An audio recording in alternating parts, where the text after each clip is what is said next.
Tänä päivänä käsi heilahtaa. Liikkeellä ollaan. Takainen on lähtö. 4-9 Aalnees ottaa parhaimman lähtön. Mäkinen joutuu vähän ulos. Joutuu ottamaan korjausliikkeen ja tipahtaa samalla 5. Ja Takalalla taitaa olla jonkun verran tekniikkamurheita oli jo tuossa finaalikarsinnassa, eli voi olla, että hän ei oikein pystynyt vastaamaan muiden poikien vauhtiin. Ja taas siellä tehdään jotain nippuratkaisuja, sen sijaan Aalnees tulee piikkipaikalla, Vieletkaa kakkospaikalla nouseena nyt sitten Ylitalo, kolmospaikalla Mäkinen. Nelospaikalla voi olla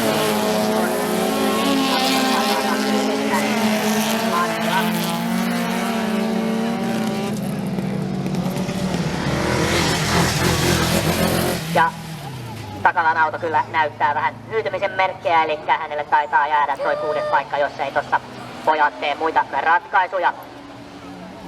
Aalnees kuitenkin johdossa viimeiselle kierrokselle. Kakkospaikalla Ylitalo ja Mäkisen Mikko yrittää hurjasti sieltä sitten ohi.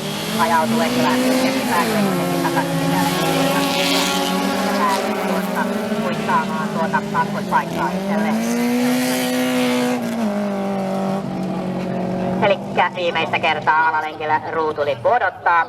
Ja ruutulippu odottaa sieltä ja EVK-luokan voittaja näyttäisi olevan Roland Aalnees.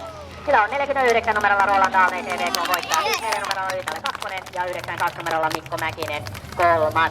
Elikkä siinä oli Rapakunkku vuosimallia 2015.